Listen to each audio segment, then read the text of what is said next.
So this is my Honda Odyssey, and the problem I'm having is the fan control is now on full speed all the time. I'll just show you that for starting the car.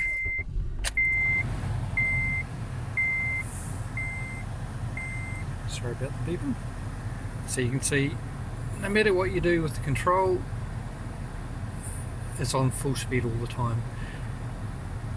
Now it actually wasn't working at all, and I've actually had the fan controller out from the bottom underneath the glove box and done a temporary fix by replacing the thermal fuse in that, but the FET is actually blown, so I've been waiting for the FET to turn up so I can actually get my fan speed control back.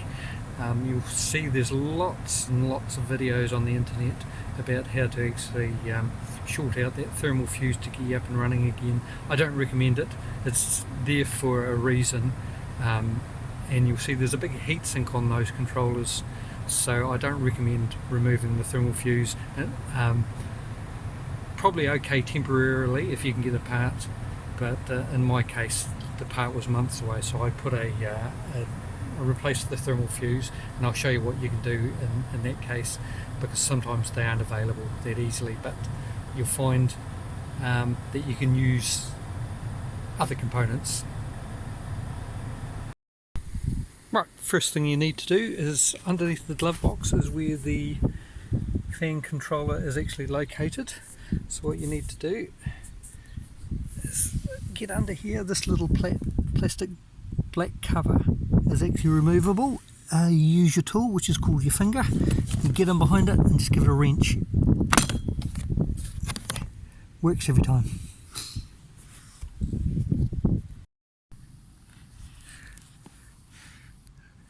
So there is the little unit with the white plug in the back of it right there. So there's two screws, one on each side. You'll find that the one on this side is actually really easy to get.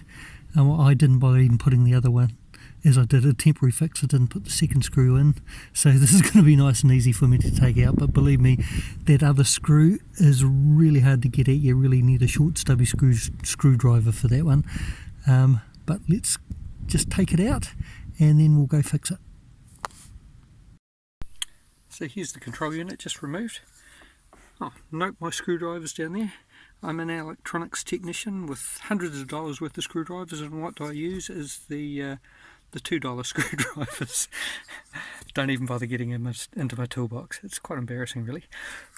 But this thing's only been running for 20 seconds and already the heatsink is actually really quite warm, so this is why I don't recommend removing the thermal fuse out of these or shorting them out. Fixing it properly is the way to go. So let's get this on the bench, pull it out. It's actually a really easy fix if you've got the components. The replacement part here in New Zealand was over $300 for what is maybe $3 worth of components. Okay, to get into the unit, you see there's a couple of little tabs on the end. I've already clicked the other ones off, so we can do that at this end as well, and it should just pop off. Come off relatively easily, so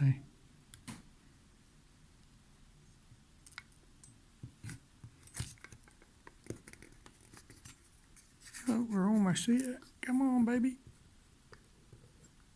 There we go. There's one.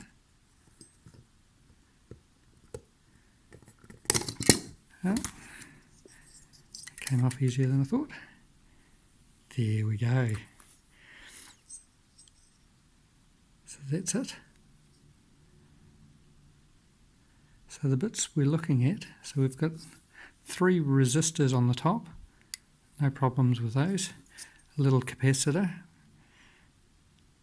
Capacitors are always something which is very likely to blow, but under here, this is your thermal fuse, and on straight onto the heatsink is our FET, and that's soldered up into the top here. So what I did on this is, you can see I've actually got a much larger thermal fuse. So temporarily what I did was I went to a local electronics store and found one rated with pretty much the same heat. It was a wee bit higher temperature wise, and this was actually for, it's a component you commonly use for the likes of hair dryers or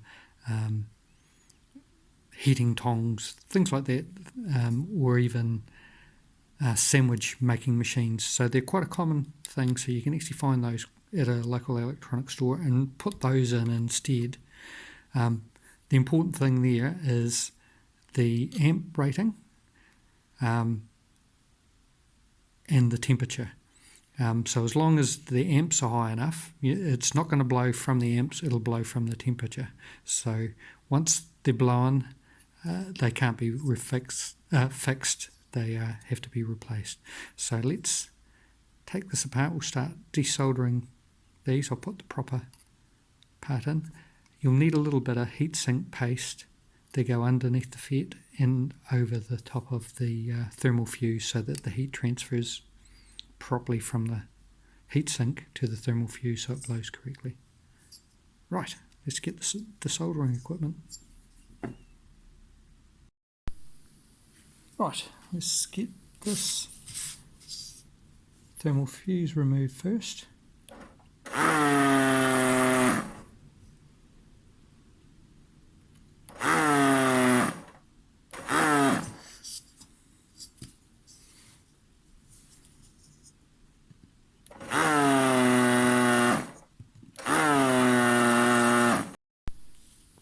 Okay, here's the unit now desoldered. So that pulls away, and as you can see there's really no extra components apart from the FET and the thermal fuse, so we'll now take those out. Just a small warning is the thermal paste is quite messy, so you're going to get it everywhere. Just be prepared. Grab a handy towel before you attempt it.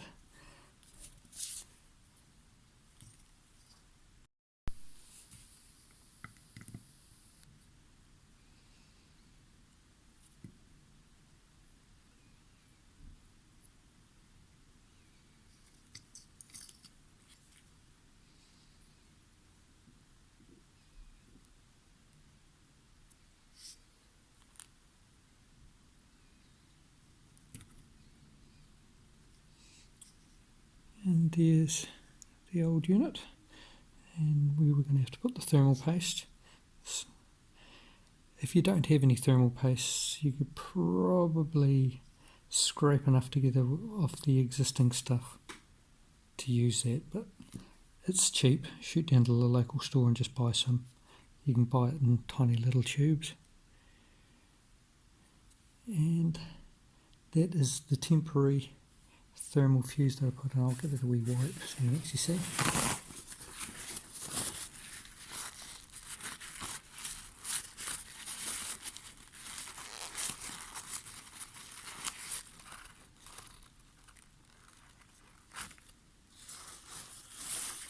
So that was a 10 amp one, but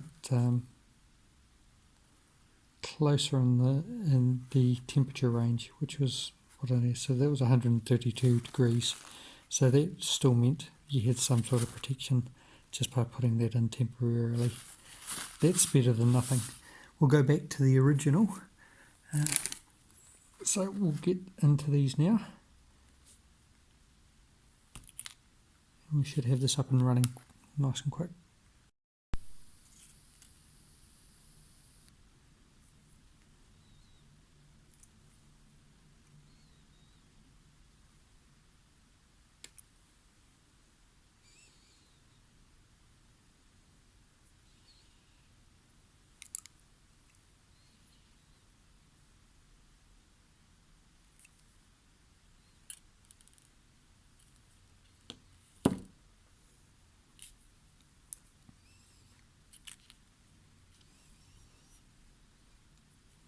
Don't need to go crazy with the heatsink.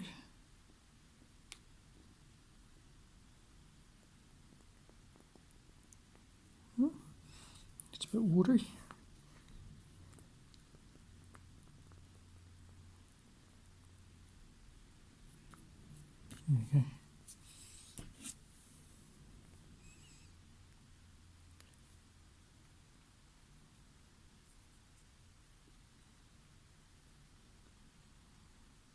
compound just transfers the heat. So don't go crazy with it.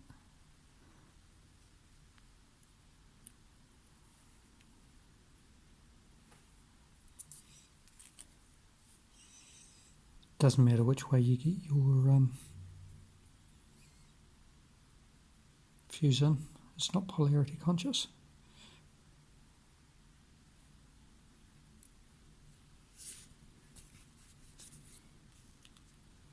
A bit of thermal paste on that as well.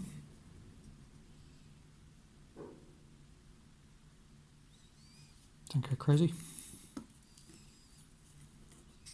We're not made of money.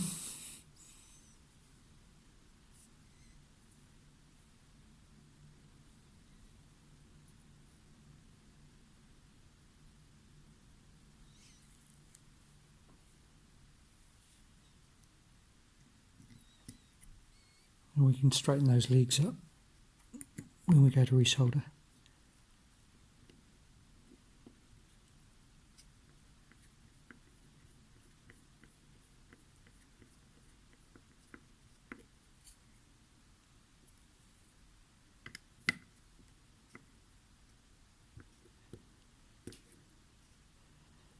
No matter what you do with heat sink paste, you always get it everywhere.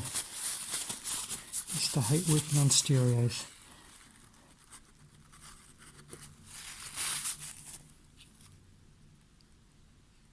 Okay, I think we're ready to put the board back on.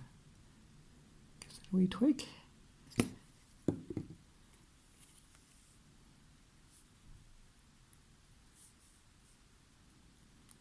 Yeah, I think those legs are long enough. Okay, I won't make you watch me struggle with this part.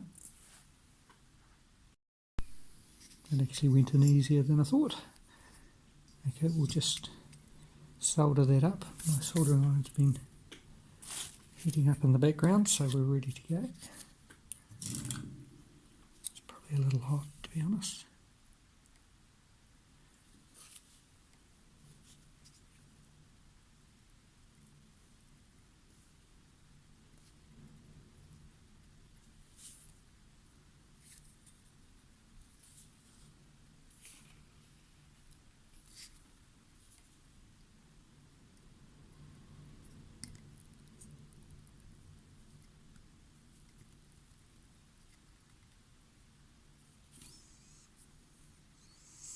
You can sort of see when the flux takes, it just helps the solder flow really well.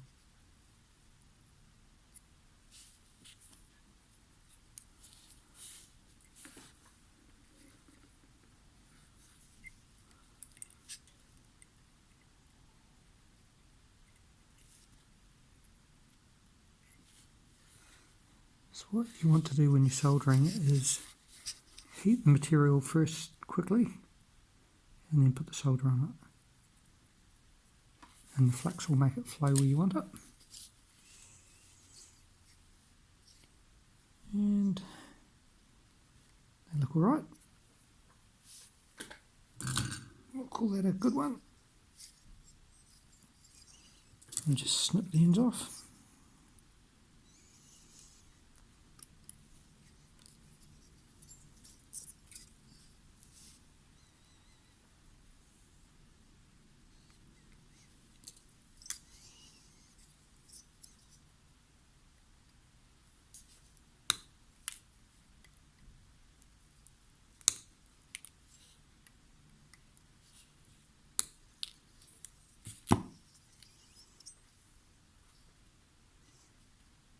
Make sure we haven't got any shorts between the legs of the fit. That looks okay to me. I think we can call that a good one. We'll put the top back on that. Can only go on one way. It should just clip into place. Oh, that was too easy. What did I do wrong? Okay, let's go put that back in the car. Right, back in the car. I've actually just temporarily shoved it in place. I haven't put the screws in case I have to take it back out, but let's see what happens. Ooh, that's looking better. Oh, look at that. 4 months of that thing roaring. Oh, you don't know how good that looks. Oh well. Hope that helped everybody who might be looking at the same thing. I tell you what, I've actually got some spare components. If there's anyone else who's actually struggling with it, if you want to send me your unit down, I will replace the parts for you for free of charge if you just pay for the postage. I've got enough there to do about 4 of them, so just contact me in the comments and I'll see if I can help you out. I am in Invercargill, New Zealand, so if you're somewhere very remote, the postage could cost way more than the parts. So, but I'm happy to help anyone else out who may be having that same problem. Oh, that is so nice. There's a few different models of Honda Odyssey with very similar setups, and probably exactly the same components in it as well, as they do share a lot of parts. So yeah, thanks and good luck, guys.